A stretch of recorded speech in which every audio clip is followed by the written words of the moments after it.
EMRS की बहुत बढ़िया वैकेंसीज आ चुकी है। आज हम उसके टीजीटी और पीजीटी के सिलेबस डिस्कशन को देखेंगे, उसके पैटर्न को देखेंगे जो थोड़ा सा बदल गया है, जो नए टॉपिक्स ऐड किए गए हैं, वो नए टॉपिक्स कौन से हैं उनको एक बार थोड़ा सा समझेंगे।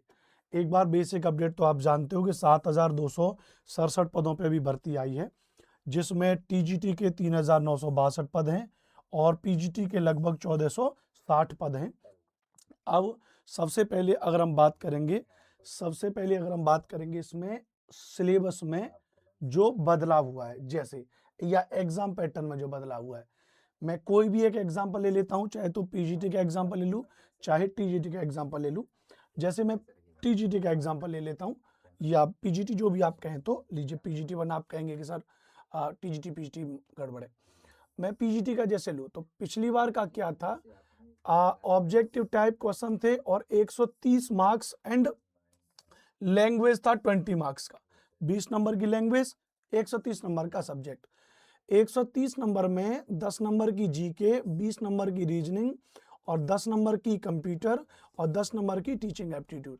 इस तरीके से 20 और 10 30 और 10 40 और 10 50, तो 50 जो है कि क्वेश्चन आपके आते थे आपके कॉमन पेपर के।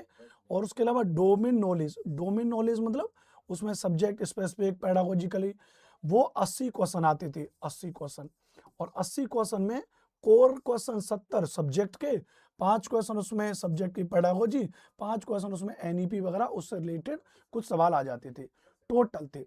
अच्छा, टोटल ये हो जाते थे 130 नंबर। 20 नंबर की होती थी इंग्लिश, जो केवल 40% क्वालिफाइंग थी, यानी लगभग 8 नंबर आपको 20 में से लेकर के आने थे। और अगर लैंग्वेज आपने पास कर ली तो आपका ऊपर का चेक होता था, अदरवाइज नहीं होता था। यानी जो मेरिट कट ऑफ जाती थी वो 8 और 5 13, 130 क्वेश्चन पे। और जो 130 नंबर हैं, टोटल नंबर भी कितने हो जाएंगे, 130 मार्क्स हो जाएंगे, इस पर आपकी मेरिट लगती थी। तो ये तो टीजीटी का पीजीटी का हो जाएगा। ऐसे ही टीजीटी में भी होता था। टीजीटी में क्या था, यहाँ पे पीजीटी में 80 नंबर का सब्जेक्ट हो जाता था और यहाँ पे रीजनिंग 20 नंबर की होती थी। टीजीटी में क्या कर दिया, टीजीटी में रीजनिंग 10 नंबर की कर दी 20 नंबर की जगह, और ये 10 नंबर बढ़ा करके लैंग्वेज में पहुंचा दिए, वहां पर एक रीजनल लैंग्वेज भी ऐड कर दी। तो ओवरऑल वहां पीजीटी में सब्जेक्ट 130 नंबर का होता था टोटल, यहाँ पे वो कट ऑफ वाला 120 मिनट का हो गया। ये तो था पुराना, इस बात को आप समझ गए। अब क्या बदला हुआ है, अब एक बात समझते हैं। अब इन्होंने क्या कर दिया, अब अगर आप पीजीटी का देखो यहां पर, तो पीजीटी में अब इन्होंने क्या कर दिया यहां पर भैया, कि इन्होंने जनरल नॉलेज सेम है 10 नंबर का, 15 नंबर का रीजनिंग एबिलिटी। अब थोड़ा सा अगर आप यहाँ पे देखो तो पीजीटी में यहाँ पे रीजनिंग कितने की थी, 20 नंबर की थी। पीजीटी यहाँ पे रीजनिंग कितने नंबर की थी, 20 नंबर की थी। अब कितने की कर दी, यहाँ पे 15 नंबर की कर दी। नॉलेज ऑफ आईसीटी 15 नंबर की हो जाएगी, ध्यान रखना। नॉलेज ऑफ आईसीटी यहाँ पे कितने नंबर की थी, 10 नंबर की थी, वो वहां पे कितने नंबर की कर दी भैया, 15 नंबर की कर दी। महत्वपूर्ण बात क्या, टीचिंग एप्टीट्यूड यहाँ पर मात्र 10 नंबर का था। जो बदलाव बड़ा हुआ है, जो टॉपिक ऐड किए गए वो यहाँ पे किए गए, यहाँ ये 30 नंबर का ऐड कर दिया है टीचिंग एप्टीट्यूड। तो टीचिंग एप्टीट्यूड आपका 30 नंबर का हो गया। तो ये थोड़ा सा बस यहाँ पर एक कंसर्निंग है। यहाँ पे अब टीचिंग एप्टीट्यूड में क्या है कि यहाँ पे ये बढ़ा दिया। इसका मतलब अगर आप देखो तो जो केवीएस वाला पैटर्न है, नवोदय विद्यालय वाला पैटर्न है, जिसमें teaching aptitude, teaching methodology, pedagogy अलग अलग नाम से जानते हैं, उनसे जुड़ा हुआ सिलेबस ज्यादा रहता था। तो अब ये यहाँ पे नए टॉपिक ऐड करके,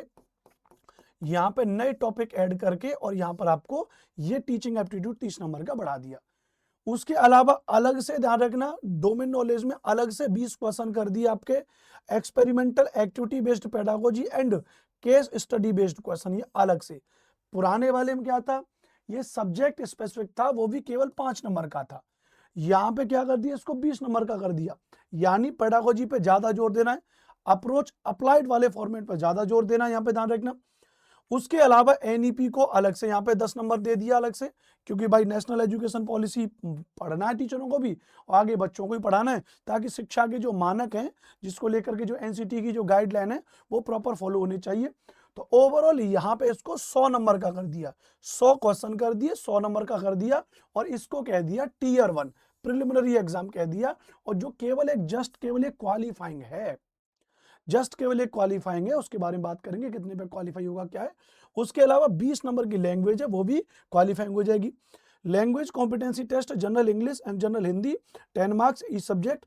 this part is qualifying in nature only with minimum 40% marks together, minimum 8 marks out of 20 marks combining English and Hindi part 1 to 5th। ये वाला जो है 1 to 5th of the candidate will not be evaluated if he she fails to attain qualifying में। अगर qualifying language को पास नहीं कर पाए तो ऊपर का फेल नहीं होगा। ऊपर वाला भी अब केवल एक कंपलसरी कर दिया है। इसको पास होने के बाद यहाँ पे क्या था, इसी पे आपकी मेरिट लग रही थी 130 नंबर पे। अब यहाँ पे क्या कर दिया इन्होंने, अब यहाँ पे इन्होंने इस 120 के बाद 100 के बाद अब आपके लिए टीयर 2 कर दिया एक। अब जो आपके लिए ध्यान रखना, अब जो आपके लिए इन्होंने टीयर 2 किया है, उस टीयर 2 में क्या है, सब्जेक्ट नॉलेज एग्जामिनेशन। आप जिस सब्जेक्ट के टीचर बनने उसके लिए एक अलग से पेपर आपके लिए ले रहे हैं। बहुत अच्छा डिसीजन है, मैं रियली अप्रिशिएट करता हूं। सब्जेक्ट को वरीयता दी जाएगी तो विद्यार्थी अपने सब्जेक्ट को गहराई से अध्ययन करेगा। सब्जेक्ट में क्या कर दिया है, अच्छा सब्जेक्ट तो पहले भी था यहाँ पर, सब्जेक्ट तो यहाँ पर पहले भी था, सब्जेक्ट स्पेसिफिक सिलेबस 70 नंबर का। लेकिन अब यहाँ सब्जेक्ट को क्या कर दिया, सब्जेक्ट में जो subject specific syllabus is uploaded on the website of nest and ESSC 2025 में 40 क्वेश्चन तो आपके कर दिए भैया एमसीक्यू। क्या कर दिए भैया, एमसीक्यू। 40 नंबर आपसे एमसीक्यू पूछे जाएंगे, वहां 70 नंबर एमसीक्यू पूछ रहे थे, 40 क्वेश्चन। महत्वपूर्ण बात है 15 क्वेश्चन आपका पूछेगा डिस्क्रिप्टिव लिखित में, यहां पे एक्चुअल योग्यता पता चलेगी। तो टोटल क्वेश्चन कितने हो जाएंगे, 55। नंबर कितने हो जाएंगे, टोटल मार्क्स 100। जो एक एमसीक्यू वाला है वो एक क्वेश्चन 1 नंबर का हो जाएगा, एक क्वेश्चन 1 नंबर का हो जाएगा। जो डिस्क्रिप्टिव है वो एक क्वेश्चन हो जाएगा 4 नंबर का। एक क्वेश्चन कितने नंबर का हो जाएगा, 4 नंबर का। तो 15 चौके 60, यानी 100 नंबर का आपका पेपर होगा मेंस और 55 आपके क्वेश्चन होंगे, ध्यान रखना। जो आपकी कह रहा है preparation of the merit list for the post of PGT will be prepared on the basis of performance in tier second examination. Tier second examination के आधार पर ही आपकी मेरिट बनेगी, इस बात को ध्यान रखना भी है। तो ये आप यहाँ पे इस बात को समझ गए, आप यहाँ पे एग्जाम पैटर्न में जो बदलाव हुआ है वो आप पूरा यहाँ पर समझने की कोशिश कीजिए। जो कुछ नए टॉपिक्स ऐड किए वो आप यहाँ पर चीजों को समझिए। अब देखो, अब सिलेबस को देख लेते हैं, जो भी हाल का सिलेबस आया है। अभी जो वर्तमान का जो नया सिलेबस आया है, तो सिलेबस टीयर 1 टीजीटी में, तो टीयर 1 का जो सिलेबस है, उस टीयर 1 के अगर सिलेबस को अगर हम यहाँ पे देखेंगे, टीयर 1 के सिलेबस को, तो यहाँ पे पार्ट 1 में जनरल नॉलेज, पार्ट 2 में रीजनिंग एबिलिटी, पार्ट 3 में knowledge of ICT, fundamental of computer system, basic of operating system, MS office, keyboard shortcuts, their use, important computer terms dot dot. Teaching aptitude में नए नए topics add कर दिए। क्या क्या add कर दिए, टीचिंग का nature, characteristics, objective and basic requirements, learners and characteristic factors affecting teaching, methods of teaching, teaching aids and evaluation system। फिर पार्ट 5 में डोमेन नॉलेज में A&B, experiment activity based pedagogy, case study और NEP।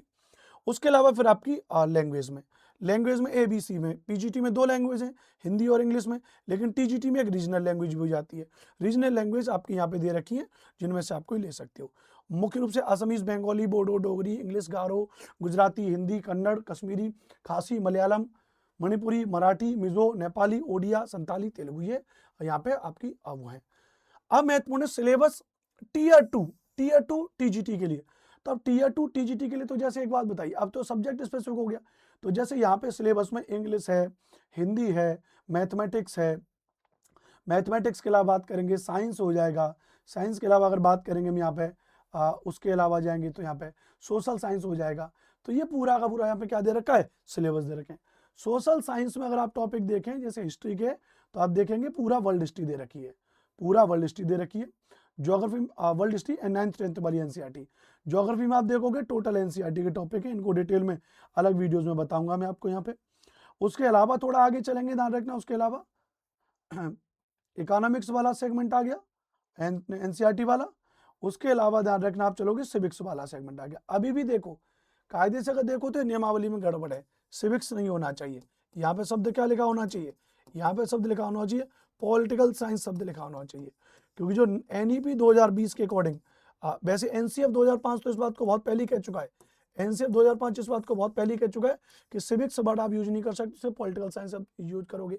और जो भी नई नियमावली है उस नई नियमावली के हिसाब से ये उत्तर प्रदेश सरकार ने तो उसको बदल दिया है। ये हमारे वाले नहीं बदल पाए, गड़बड़ी है, उनको बहुत जल्दी इसको चेंज करना पड़ेगा। उसके अलावा फिर आपका इंडियन कॉन्स्टिट्यूशन वाला सेगमेंट, तो ये एसएसटी का अपना एक अलग से सेगमेंट हो जाएगा। उसके अलावा अगर आप देखोगे इसमें, ये मैं पीडीएफ अपने टेलीग्राम चैनल पे अपलोड कर दूंगा एसएसटी बाय अनुपम सर पे, तो वहां से आप सिलेबस की पीडीएफ डाउनलोड कर लीजिएगा। कंप्यूटर साइंस, कंप्यूटर साइंस के अलावा जो सिलेबस दे रखा है, फिर यहाँ पे लैंग्वेज, भाषा का पूरा सिलेबस यहाँ पे आपके दे रखा है हर एक सब्जेक्ट का। ठीक है भैया, तो ये सारी चीजें जो मैंने आपको यहाँ पर बताई। ओवरऑल जो आज की क्लास में हमने क्या डिस्कस किया, तो ओवरऑल हमने आज की क्लास में आपको बताया भी है प्रॉपर तरीके से कि टीजीटी और पीजीटी का क्या क्या सिलेबस है, एक एक करके सिलेबस टॉपिक वाइज हमने आपको बता दिया, प्लस जो सिलेबस डिस्कशन में जो नए टॉपिक जुड़े हैं वो हमने आपको प्रॉपर तरीके से बता दिए। पढ़ते रहिए, मुस्कुराते रहिए, take care, love you all, जय हिंद, वंदे मातरम। जानकारी अच्छी लगी होगी तो चैनल को प्लीज सब्सक्राइब जरूर करिएगा, और आपके जो भी क्वेश्चंस हो कमेंट बॉक्स में जरूर लिखिएगा। Take care, love you all.